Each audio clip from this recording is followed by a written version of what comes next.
Good day. The date is February 23rd, 2026. The region of focus for this briefing is the Middle East. Over the past 2 weeks, we have observed a stark collision of two realities. We have the high-stakes, sanitized diplomacy occurring in Washington and the continued kinetic intensity on the ground in Gaza.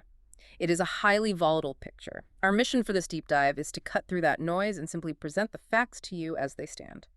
It is a pleasure to be here. The situation is incredibly fluid right now, Mm-hmm. and the strategic architecture of the region is shifting in ways that, frankly, we haven't seen in decades. We have a great deal of ground to cover today. We do. And before we open the briefing itself, we need to share a word on the intelligence tools we're utilizing to bring you this analysis. This deep dive is brought to you by our sponsor, ProWave AI, and the analysis is generated using Stylo News. And for those of you who might not be familiar, Stylo News is the consumer-facing version of the Stylo Intel Ops software.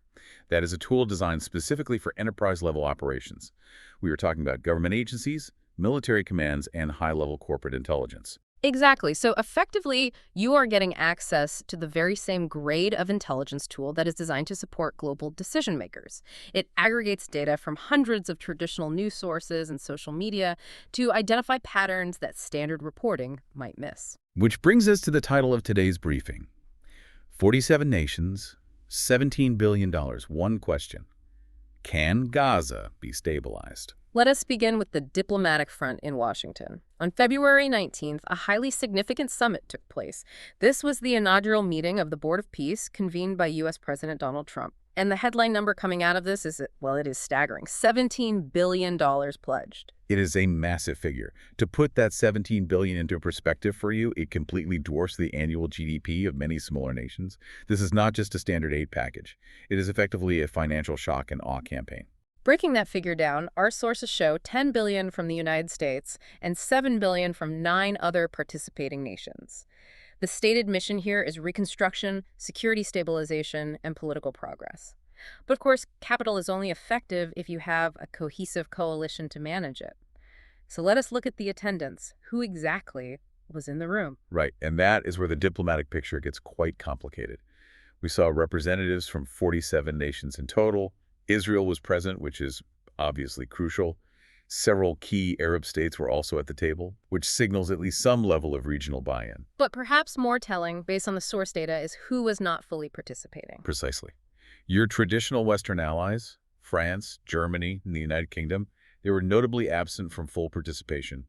Mexico and the Vatican also declined to join the board formally, or simply send observers. This represents a major rift in the Western alliance.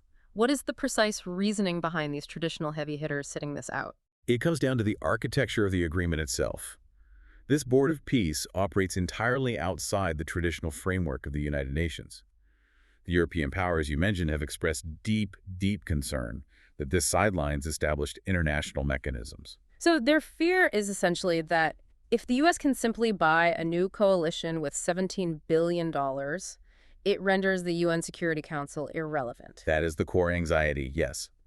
Is this a stabilization plan, or is it an attempt to override the traditional peace process? Furthermore, there is significant unease in European capitals regarding the total absence of Palestinian leadership in these specific discussions. They're essentially asking how you rebuild a society when the people who live there are not invited to the planning committee. Exactly. It represents a clear strategic pivot by the United States. They are moving toward a transactional, coalition-based approach rather than seeking broad multilateral consensus. Right. The calculus seems to be that cash and raw diplomatic power can force a stabilization reality that decades of political negotiations have simply failed to achieve. But a checkbook cannot clear a physical minefield. Which brings us to the second pillar of this summit, the security plan. The Board of Peace is not just a funding mechanism, it has a planned military arm. Yes, the International Stabilization Force, or ISF. The objective here is to put actual boots on the ground to secure Gaza during the reconstruction phase. The primary goal being to prevent Hamas from regaining administrative or military control. And the most significant development regarding the ISF is the leadership structure. You are referring to Indonesia. I am. Indonesia has made a very specific and significant commitment. They have pledged to serve as the deputy commander of the ISF, and they are preparing to deploy up to 8,000 troops. Let us pause and examine that. Indonesia is the world's most populous Muslim-majority nation. Why are they the strategic choice for this particular mission? It is a highly calculated move to establish legitimacy. Look, if this stabilization force were purely American or European, it would almost certainly be viewed by the local population as an occupation force. By having Indonesia at the helm, the strategic hope is to bridge that massive trust gap. But evaluating the logistics here, deploying 8,000 troops into an active, densely populated combat zone is a logistical nightmare. It is immense. And consider the geopolitical friction involved. Indonesia does not have formal diplomatic relations with Israel. Yet, they will be expected to coordinate security in a zone where the Israeli Defense Forces, the IDF, are operating on a daily basis. That sounds like a profound recipe for miscommunication. How do they handle air support deconfliction? What are the rules of engagement if an Indonesian unit encounters an IDF patrol or is fired upon by militant factions? Those are precisely the scenarios keeping military planners awake right now. This is not a standard peacekeeping mission handing out rations. It is armed enforcement in one of the most complex combat theaters on Earth. And, as we know from the data, that theater is currently far from peaceful. Which transitions us from the boardroom in Washington directly to the reality on the ground. Because while diplomats were negotiating pledges, the clock started ticking on a very different, much more kinetic timeline. Yes. On February 17th and 18th, just prior to the summit, Israel's Cabinet Secretary Yossi Fuchs issued a formal 60-day ultimatum to Hamas. And the specific terms of that ultimatum. The unconditional surrender of heavy weaponry and a total cessation of military activities. With the consequence of non-compliance being A resumption and severe intensification of full-scale military operations. Essentially, the message is disarm by mid-April, or the IDF finishes this militarily. Now, for context, technically there has been a ceasefire in place since October 2025. Technically, yes. But if you look at the raw intelligence reports we pull from Stylo News, calling it a ceasefire is quite a stretch. It is a ceasefire in name only. Because we are seeing reports of violence continuing almost daily. We are. In the days immediately leading up to this briefing, Israeli airstrikes killed at least 11 Palestinians. Earlier in February, strikes killed 24. We have specific, verified reports of 2 cyclists killed by drone strikes. And on the other side of the ledger, Israel is reporting over 1,600 violations by Hamas since October, which includes tunnel incursions and attempted attacks. So with that level of ongoing friction and an ultimatum expiring in mid-April, what is the stance from Hamas? Are we seeing any indicators that they intend to meet this 60-day deadline? None whatsoever. They've rejected the ultimatum outright. Their stated position remains that their weapons are their only source of leverage. They argue that they will not discuss the future of Gaza or disarmament until there is a complete end to Israeli military aggression and the blockade is fully lifted. They view the demand to disarm not as a step toward peace, but as a demand for capitulation. Exactly. So we have an immovable object meeting an irresistible force. And while this standoff is happening in full public view, there's a covert layer to this conflict that our Stylo news sources have uncovered.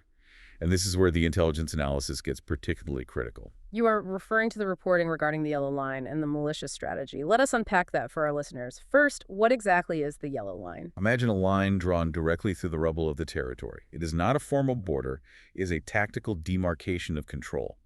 On one side, you have Israeli-controlled zones areas where the IDF maintains full operational freedom. On the other side, you have a vacuum, areas where Hamas still maintains a foothold. And the IDF is conducting operations right up to that demarcation. Correct. Intelligence indicates that the destruction of tunnel networks along this yellow line remains a top priority. But the most volatile piece of intelligence we have synthesized today comes from source 0206 and 0208 regarding what is happening inside those zones. This is the report that Israel is quietly arming anti-Hamas Palestinian groups. Yes.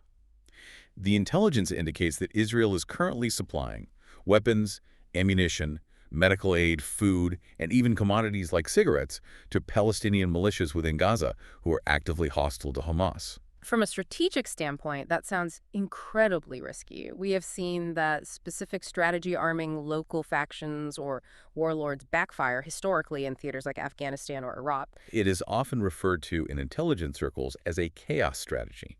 The objective is to foment internal conflict, effectively to trigger a civil war within Gaza, to degrade Hamas's capabilities from the inside out. The logic is that if Hamas is expending resources fighting local rival clans, they cannot focus those resources on fighting Israel. But the blowback potential there is enormous. It is massive. These are highly fragmented groups without a unified central command. The primary concern among security analysts is that once you flood a destabilized zone with weapons, you lose all control over where those weapons are eventually pointed. There is a high probability those arms could eventually be turned against Israeli interests. Or, crucially, against that incoming Indonesian stabilization force we just discussed. That is the operational reality they are facing. It introduces a layer of unpredictable chaos that makes the mission of the Board of Peace infinitely more difficult to execute. And this chaos is already extracting a severe humanitarian cost. We must examine the civilian impact based on the data. The humanitarian situation is rapidly deteriorating. A key indicator of this is the recent withdrawal of Médecins Sans Frontières Doctors Without Borders from Nasser Hospital. That is a very significant signal. An organization like MSF does not abandon a medical facility easily. They do not. They officially ceased operations there because armed militants were present inside the facility. When strictly neutral medical NGOs determine they can no longer operate due to security threats, the humanitarian safety net collapses entirely. We also tracked the Rafah crossing, which briefly reopened on February 8th and 9th for critical medical evacuations, but it remains heavily restricted and subject to unpredictable security closures. Let us widen the aperture here, because this situation is not contained to Gaza. The geopolitical ripples are being felt across the entire region. Certainly are. In the West Bank, tensions are spiking considerably. Israel recently approved new land registration measures.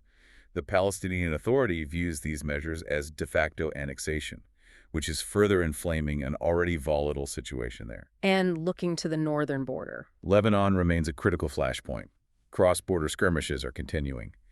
Notably, a recent Israeli operation resulted in the capture of a Sunni Islamist official who is allied with Hamas. Which signals that Israel is aggressively targeting the broader regional Hamas network, not just the leadership isolated in Gaza. Precisely. And looming over all of this tactical movement is the broader strategic shadow of Iran. Right. Nuclear talks between the United States and Iran are currently ongoing in Geneva. They are.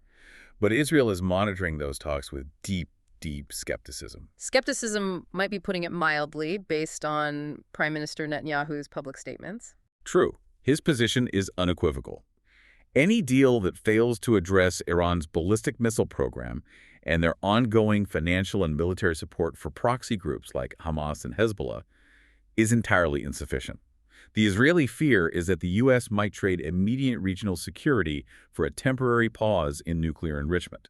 This brings us to the sentiment analysis portion of our briefing. Stylo News aggregates vast amounts of media data to show us exactly how the world is reacting to these events. What are the primary narratives we are seeing? We are seeing a stark global divide that perfectly mirrors the diplomatic split we discussed at the summit.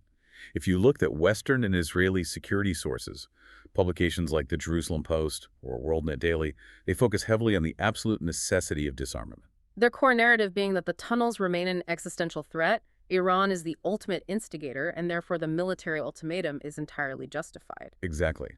But if you analyze regional and international sources outlets like Al Jazeera or the Middle East Monitor, the focus shifts almost exclusively to the humanitarian toll. And they are utilizing very different terminology. They are. They heavily emphasize the genocide narrative regarding the ongoing operations, and they argue that bypassing the UN framework fundamentally delegitimizes the entire peace process. It is essentially two completely different paradigms describing the exact same series of events. It is, and that fundamental divide in perspective makes achieving any kind of broad international consensus almost mathematically impossible. So, given these entrenched positions, how are the key decision makers calculating their next moves? Let us start with Prime Minister Netanyahu. For Netanyahu, the calculation is security above all else. Disarmament of Hamas is a non-negotiable end state.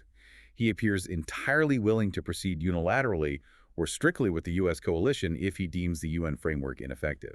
The 60-day ultimatum is a direct reflection of this stance. It is a strict timeline for a military solution if the diplomatic track fails to yield disarmament. And analyzing President Trump's position. The approach from Washington is highly transactional and focused on immediate action. The primary lever being pulled is financial. That's $17 billion. The calculation is that overwhelming financial pressure, backed by a coalition of 47 nations, can force a resolution that traditional diplomacy could not achieve. It is a bet that capital outmaneuvers ideology. Which leaves Hamas. They are operating purely in survival mode. Their strategic calculation is that international outrage over the deteriorating humanitarian crisis will ultimately outweigh the military pressure exerted by Israel. They believe they can endure the 60-day clock, or that the political cost of a renewed ground war will simply be too high for Israel's Western allies to support. So projecting forward, what are the key milestones our listeners need to be watching in the coming weeks? The most immediate timeline is that 60-day ultimatum. We're looking at a mid-April expiration. As we approach that specific date, expect kinetic activity and rhetoric to spike sharply. If Hamas shows no sign of disarming, and currently they show none, we could see a major escalation of ground operations. We also need to closely monitor the International Stabilization Force. Absolutely. Yeah. The critical questions are, will Indonesia actually deploy those 8,000 troops, and how will they be received upon arrival? If the local population accepts them as genuine peacekeepers, the stabilization phase might begin. But if the armed militias view them merely as enforcers of the Israeli ultimatum, those troops could quickly become targets. And on the diplomatic track. Watch the Geneva talks between the U.S. and Iran. If those negotiations collapse, or conversely, if Israel determines the U.S. is conceding too much, the risk of a broader regional escalation well beyond Gaza and the West Bank increases exponentially. And finally, we have the wild card, the internal conflict. Yes, It's the chaos strategy. Yeah. The arming of anti-Hamas militias introduces a variable that is incredibly difficult to accurately model. If open, sustained conflict breaks out between rival Palestinian factions within the territory, it completely upends the security equation for the ISF and for all humanitarian aid operations. It essentially evolves into a three-way war. It is a profoundly complex situation with dozens of moving parts and incredibly high stakes. We will, of course, continue to monitor the data streams as they come in. Indeed. The events of the next 2 months will likely dictate the trajectory of the entire region for the next decade. That brings us to the conclusion of this deep dive. We have analyzed the diplomatic summits, the financial pledges, the military ultimatums, and the covert realities unfolding on the ground. It is a tremendous amount of information to synthesize, but understanding these interconnected layers is absolutely essential. You simply cannot grasp the reality of these events if you only consume the surface-level headlines. Precisely. And before we sign off, a slight shift in tone here. We want to remind you about the tool that actually powers all the analysis you heard today. We mentioned Stylo News at the top of the briefing. This is a mobile and desktop application that allows you to download and customize your own personal, intelligence-style briefs. It is a remarkable system. It aggregates and processes data from hundreds of traditional news sources as well as social media platforms, including X. It effectively provides you with AI-powered news on demand, completely tailored to the specific topics you need to master. Whether you are tracking global market volatility, geopolitical shifts, or industry-specific news, having access to this level of synthesized intelligence is a massive advantage. You can subscribe and start building your own custom briefs right now at www.stylonews.com. It is an invaluable resource for anyone who requires depth and accuracy in their daily information intake. We genuinely want to thank you for listening to this deep dive today. We appreciate you taking the time to truly understand the mechanics behind these complex global events. Yes, thank you. It is always a privilege to analyze these topics for an audience that values objectivity and depth. If there are other regions, conflicts, or global trends you would like us to analyze in a future deep dive, please let us know. You can request topics and follow Stylo News on your favorite social media platforms. Stay curious and stay informed.